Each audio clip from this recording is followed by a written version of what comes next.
Saa hizi Ruto ukiongea mambo ya ukweli anakuja na kukamata. Wanakushika, wanakufinya huko. Hatusiongee. Na ile kitu ambayo nasema ni ukweli. Watu yangu waje niwaambie watu ya elimu yani mimi. Ewe ni bawelo mlamwi. Kana Mwenyezi Mungu. Sijawahi hata kuchukua hata ndururu kutoka kwa Ruto. Hata ndururu.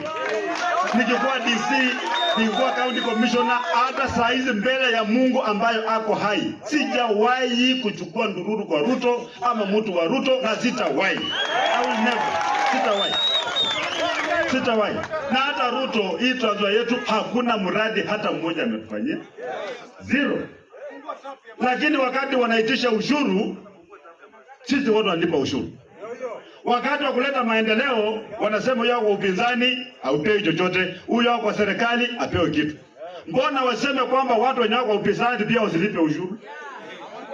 Ndio balance vizuri, si ndio? Mimi niko under surveillance 24/7. Nafuata na wale watu wa Nisu, jamaa alikuwa anaongea.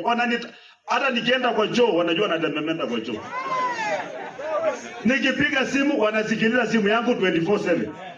Wanasikiza. Hata unaongea tunamsiana bwana. Wanasikiliza.